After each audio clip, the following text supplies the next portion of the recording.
Hey, everybody. Before we start the podcast today, want to make sure you guys are signed up for your safeguards training. It's something very important to all dealers, and Texas Independent Automobile Dealers Association, our friends over there, have really gone above and beyond to make it easy for us to get certified, whatever you want to call it, by going to dealereducationportal.com. You have until December 9th. You got to get it done. Everybody in your office has to get it done. Jeff, have you done it yet? I'm thinking about it. It is on my to-do list. And yeah, I'm going to get to it. Right. So I'm not a good example of how to do it right. I'm a good example of procrastination. But so I've done it. I passed with flying colors, I might add. And I still have to get my staff to do it. You have to do it. You have to be the qualified individual. Then all your staff has to do it. The ones that deal with information, your techs out in the shop don't need it, but everybody else does. And it's a law. mm-hmm. So you got to get it done. TIADA has made it super, super simple. DealerEducationPortal.com. You are listening to the Independent Dealer Podcast with hosts Luke Godwin and Jeff Watson. Hello and welcome to this episode of the Independent Dealer Podcast. Luke, it's still just you and I today. Hey, it's brought to us by Buckeye Dealership Consulting. Jeff. Brought to us by Buckeye Dealership Consulting. I jumped it. I thought it was just us, but Buckeye's also with us in spirit.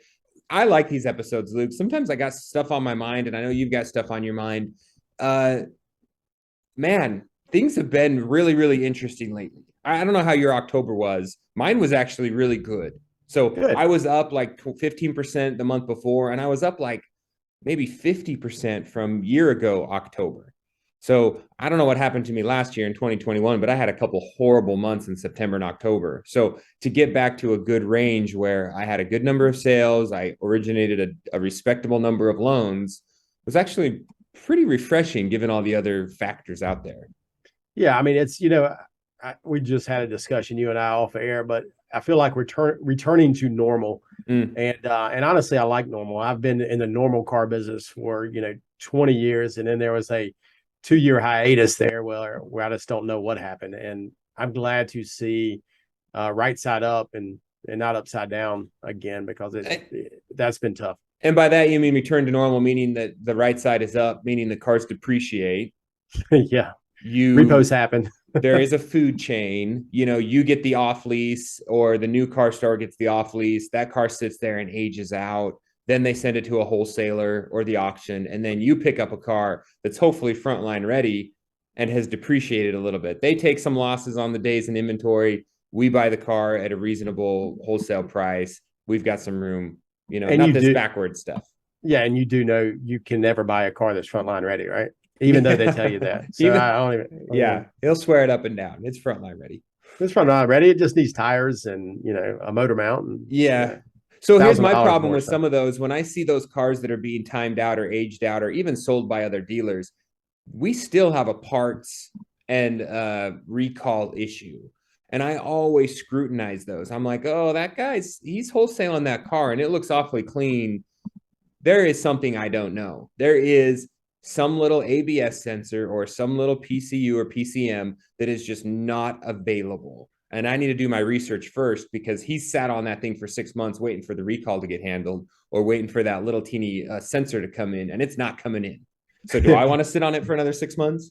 There is still definitely a supply chain issue. It's not as great as it once was. I've been sitting on one Accord for 90, 100 days that needs a airbag control module, and it seems like all the modules on the Accords are just not able to be found. So do your homework. I mean, you got to when you come to buying as much inventory as I do and others out there, that you've got to know what's up, because if not, you can get stuck. And you know what happens when you get stuck, when the car economy is correct.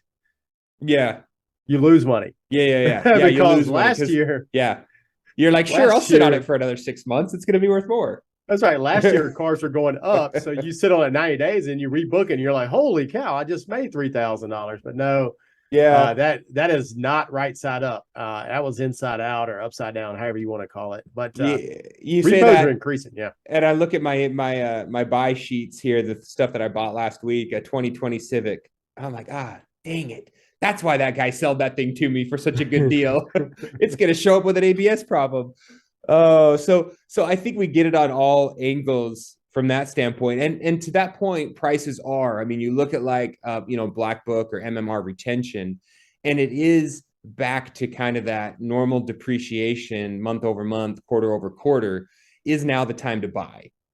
That's a question I put to the independent Facebook group last week, and I got about 30 responses. So not a great, sediment of the market, but 50% of those 30 responses said they are buying inventory aggressively. Maybe not aggressively, but they are buying right now. They see opportunity out there. Is that? I think, yeah. I mean, I've probably bought in the last 30 days, I probably bought 60 cars or something to that effect. And I'm just putting, kind of what I'm doing is I'm just pricing stuff down, following the book down, and then coming in under that. And what we noticed this morning, actually in Florida is a weird market because they had the hurricane, and so prices spiked there. Now they're coming back down, and they'll probably do the same thing up north because there'll probably be a bunch of big winter storms. But you got to know where you're buying, and you got to follow the train down. So when there's a hurricane somewhere, for one, watch out for flood cars, which that's overblown by the media.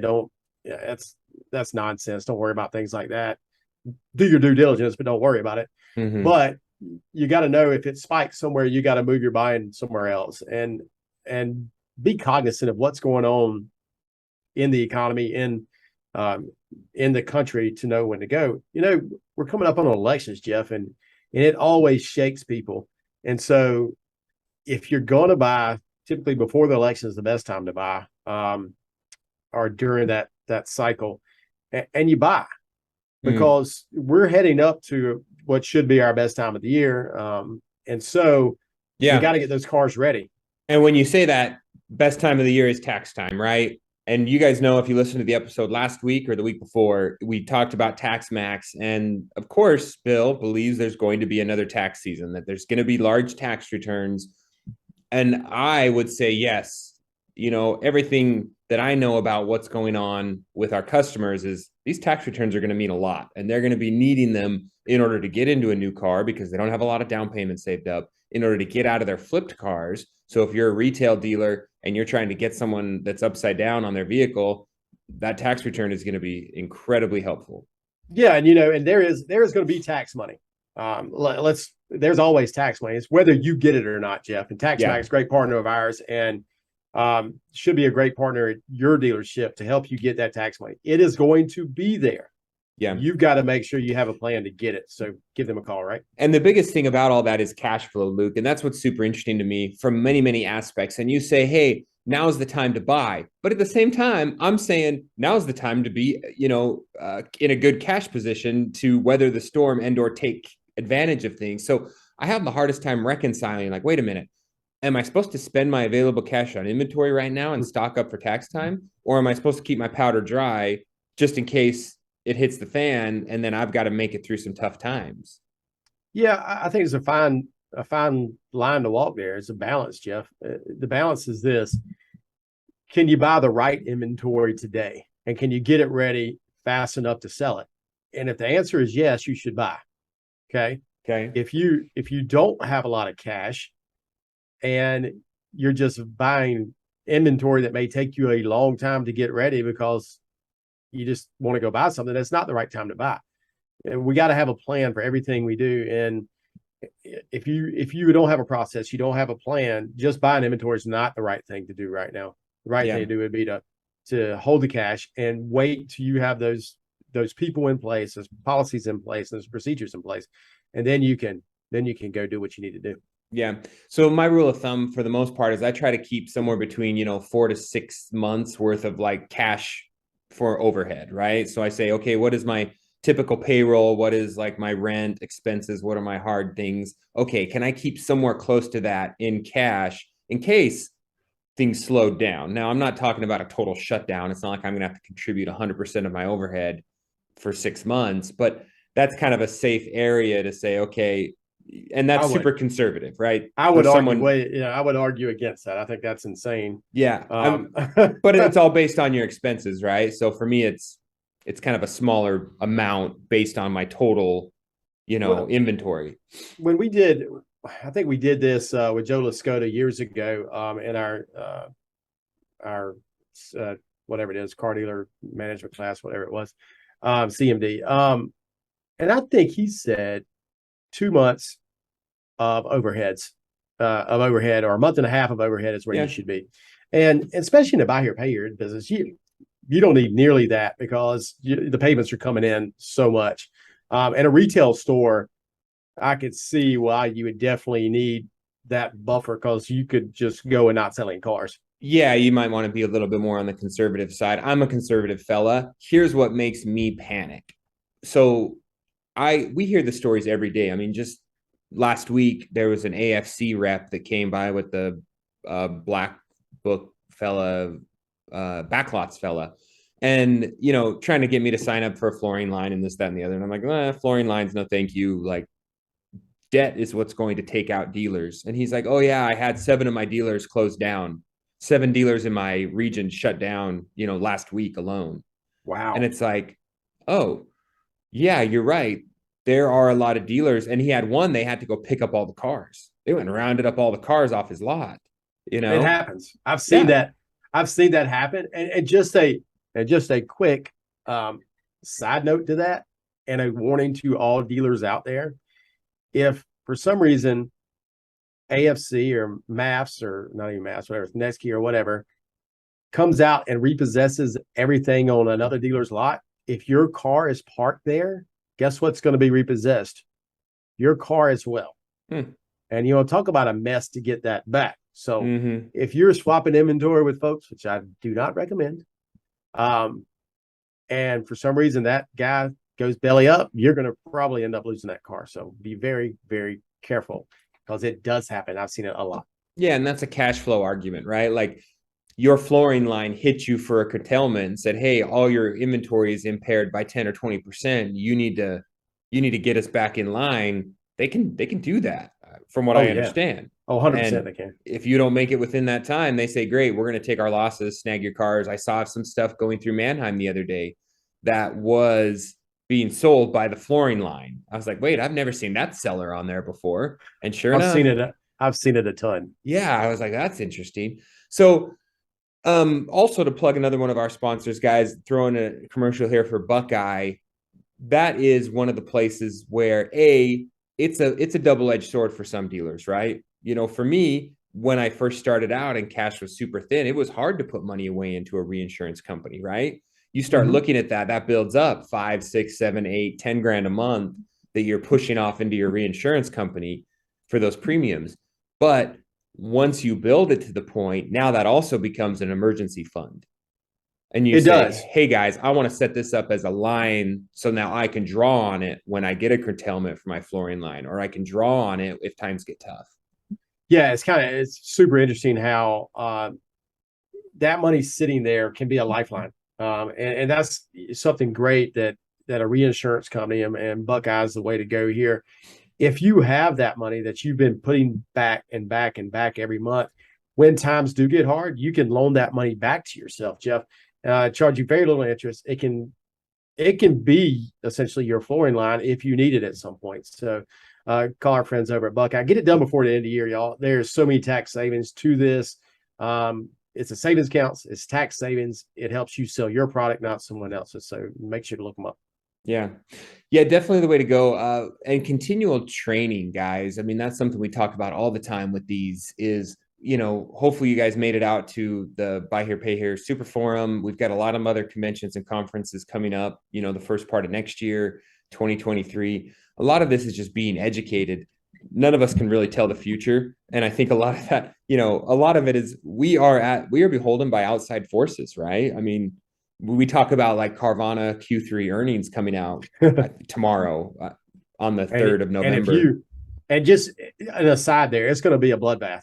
So if it's going to be a bloodbath. And what you will probably see, talking about floor plan companies, they will start getting scared. And so make sure your floor plan is not maxed out, because the floor plan companies will look at CarMax results, Carvana's results, Vroom's results, and they will start making you pare down your inventory because they think the slowdown is coming, because the big companies, in essence, should feel it first. Yeah. And so what happens when a company like that that's selling, 40,000 cars a month, decides that they're too heavy in inventory, or is forced to liquidate inventory to meet cash. I think they got a lot of cash on the sheet, so it doesn't matter right now. But I mean, that's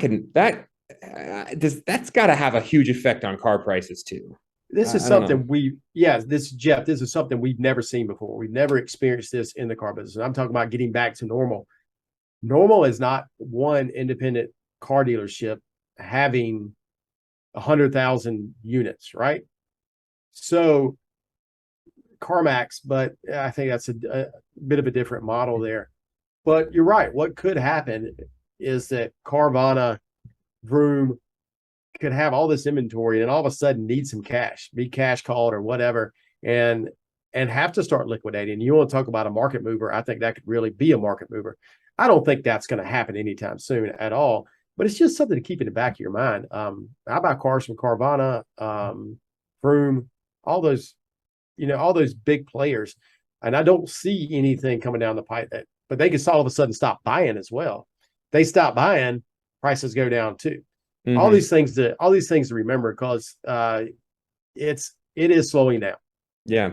And so much of it is the perceived what's going to happen, right? I mean, that's all these stock prices are, and these price earnings come out and they revalue Carvana stock. And then all of a sudden their liquidity tightens up, which means their lending platforms tighten up, which means they don't have the ability to raise more capital. So now what happens with their financing arms, and those guys can't go out and raise more money, or their credit bundles become less valuable because of the defaults inside of them, and they can't sell these portfolio of auto loan debt between each other to keep that ball rolling. That's when everything kind of slows down and comes to a halt. That could be a big issue. Yeah, and repos are going up, so you're going to have defaults. Their loans are probably going to drop a letter grade, or their tranches or whatever you want to call them, and probably drop a letter grade. And when that happens, and I'm telling you, we're seeing it. If you watch the captives and what's going on at the auctions, you'll see their inventory just keeps going up day by day. And look at the rate calls too. I had a guy in here the other day, looked like a New Balance, freaking 820 credit score. He didn't have an 820. It was a little weaker, but he still got quoted at 12% interest rate.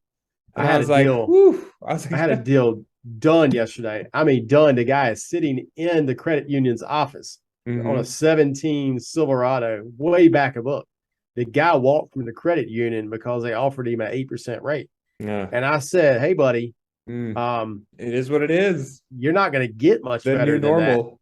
That. He's like, I'm not paying 8%. I go, well, you're probably not going to buy a car. So, yeah. I mean, this is happening every day. The great thing is I'm not raising my rates. I was going to advertise that. Hey, come talk to me. My rates are the same. They've been the same for 15 years. 24.9 straight across the board for everybody. We raised our rates 3% on the lowest end. We have a sliding scale. We raised that 3%, and we may end up raising it again because of when you should move your rates when they do that. If you have contributing to inflation. Look at you contributing to inflation. Money costs more. You have to go up. Might always cost a lot. So the last plug for our sponsor, Luke, is Passtime. The guys over there, great. It is the best way to make sure you're being covered, right? So we talk about these cars, the costs going up. You really need to protect yourself because you've got to be able to recover these things when it's time to recover. Yes, you do. And that's Passtime has been our partner for years now, and they're going to continue to be our partner, especially this wireless device, Jeff. I know you've been with that for a while. I see more and more that really and truly I may have to go just wireless. I still like being able to cut a customer off when they won't respond to us. The ignition interrupt, yeah. But for ease of use, time, and speed. Yeah. Think about how many interrupts you've installed, times that by the amount of, or divide that by the amount of times you've actually had to cut someone's off, right? That's your true cost of repo right there, because you're like, wait, I put in, for every 30 interrupts I install, I'm only cutting off one person, so that's an hour times 30. That's 30 hours for one ignition interrupt. you know? Yeah, you're right. That's the way I looked at it. That's why I stopped making keys. I don't make a spare Oh key yeah, anymore. I don't make those anymore. I think You that's know? that's a I was like, no-brainer. one out of 50 cars I'd need a key for. You know, the rest of the time I'd either get the key or the repo guy would get it and get the spare. So I was just spending so much money on keys. Same with installs. You might be spending a lot of money on ignition interrupt installs when you could switch to the wireless. And I looked the other day, I actually did a complete analysis on my wireless with Passtime. And I think I'm at like a 1% failure rate on active accounts. My failure rate jumps up a little bit more when I look at inactives and paid offs, because we don't ever recover the GPS after payoff. It's just, I look at it as a sunk cost. It's way too much work. So, I'm only like 1%, and that could be installer error. It could be hardware failure. It could be tampering. Well, it's definitely not tampering because there's no way Can't find them. Yeah, they ain't finding them. I can't find them. They're not finding them. we put one in that car was over cash. We could not find them. So funny. Yeah, turn the sucker upside down and shake it and try to see if it'll fall out. So hilarious. Is being harder on repos, is that a good source of inventory for those of us that are buy here, pay here and can do that? I think there's a business model in that. It's not my business model. I know a lot of buy here, pay here stores that is their business model. And I think, you're going to have to do that some. I think we only recycle maybe 10% of our repos, and because we nurse our accounts way out to the end. If we have to repo, it is what it is. If you repossess early enough, yes, there's a business model in that. If you sell a low end enough car and you repossess early, there's a business model. I don't like it. Yeah, it's a funny story. We recycled a repo one time, Jeff, and we ended up not. And this before the use of Passtime or any other GPS. We could not find the car. And then one day, just out of the blue, I said, you know what? We should go back and look at the last person we sold that car to. We should go just see. And guess where the car was? With the same person that we sold it to the first time and repossessed it. She had gotten someone else to come in, buy the car, and give it to her because we wouldn't give it back to her. That's funny. She got her car. But I tell you what, we have seen a lot of. We had to repossess a couple people in the last few weeks, and redemption rates are going up. And that tells me that people understand that credit markets are harder and that they need to stay in the car that they have. Yeah. So we're going to see more and more of that, and I like that. I really do like that. That's very true. On day 1 and day 2, they're cursing you out and they hate you. And then day 8 of the cure period, we're 10 days here, they're calling you to see if they can redeem because they've shopped around and they found out that nobody else will give them a car at all, and definitely not as nice as the one you gave them. I look at my repo recycling, and what I don't want to do is kind of get like a double dip on inventory. I don't want to be out there buying at these, prices and stocking up and then have my repos jump up and now I'm over inventoried. Because I've got all my repos I'm recycling. I've got all these cars I bought. Dave Keller, I'm trying to balance. Dave Keller has always told me this. He told me this for years. You can always stop buying. I can't. I literally can't. I tried and I cannot. I had to turn my computer off, but I can do it. I did. I shut the browser yesterday. I literally had to shut the browser. I was like, if I just keep refreshing these, I'm going to keep seeing these new deals and these. I can't pass this up. Like, this is a Kia Soul. I cannot not buy this Kia Soul. It draws me in. And then I end up clicking on it. And a lot of times what I'm doing is most of the stuff I'm buying is just on offer. I'm not even paying. I mean, I only buy through OBE and, Concierge 360. I'm not sitting in the lanes. Forget that nonsense. I don't got time. That was funny. Did you make a comment of like, who goes to the lanes anymore? But who waits for an auction to run? Just please get rid of timed auctions. Get rid of the Thursday sale. Just list everything on OBE with a buy it now or make an offer. It's just, I don't want to sit here on Friday and have to be logged in at exactly 11:05 to catch that one car. And then heaven forbid it's ran out of sequence. And now I got to wait another hour. And then I have to help a customer or hit the restroom. And then I missed it. That is the one thing I'll say about ACV that I do not like. And that is the randomness of when things run. Yeah. That is a problem. And hopefully I've said that to them so many times. Hopefully at some point they will will fix that issue. But stop buying cars if you need to get cash. You just stop buying. It used to be easy. Buying. You could not go to the lanes, but today it's a little harder. It is a little bit harder when it's right here in front of your computer and the good deals are just popping up all day long, and they're so shiny, man. Those cute little boxy Kia Souls and the Scion XBs, man. Oh, I love a Scion XB, man. Actually, I bought a Scion XB that was delivered this morning, Jeff. So I will not touch a Soul, but I will buy a Ford Flex. I bought a Ford Flex just a minute ago. So, dude, they're like catnip. There's a handful of cars that are just straight up catnip to buy here, pay here customers, and they have cycles. They go through cycles. Ford Flex is that's a nice unit though. That Ford Flex is a nice car, just without the EcoBoost. Yeah, the 3.5 normal car. Yeah, man, and it is super interesting. Where you're like, if I could create an entire car lot full of just these 5, makes and models, I tint them, I throw some wheels on them. You'd be like I don't know, what's a drug dealer? What are they dealing these days? Fentanyl or something? I don't know. I don't know, Jeff. I think that kills people, so probably not. All right, we've gone down an unprofitable road at this point, Luke. Time to wrap it up. Hey, Jeff. Yeah. Everybody needs to subscribe to our YouTube channel, right? And they also need to subscribe to our email, our newsletter. If you've definitely made it to this point in the podcast and you're still listening, you don't hate us and you aren't sick of us. So subscribe to the YouTube channel and leave us a review. Our iTunes reviews have actually gone up pretty decently in the last couple of weeks, and we haven't said anything. So appreciate you guys. Yeah, the iTunes reviews, we're rivaling the tiniest of tiny podcasts. So that's exciting for us. And YouTube views are going up. The newsletter's getting bigger. The newsletter's great because it's tactical advice and tips. It's actual items. You listen to this and it's just us spouting nonsense. 90% of it's probably inaccurate or straight up fabricated. And so when you get on the newsletter, you're getting actual tactical tips that you can put into your dealership. I will promise you no more than 5 minutes of me talking on a video. I will promise you that. It's hard for him to do, but they force it. I get it done. Yeah. Great, Luke. Kate, talk to you next week. See ya. Dealers helping dealers. Please leave us a review and subscribe. The Independent Dealer Podcast.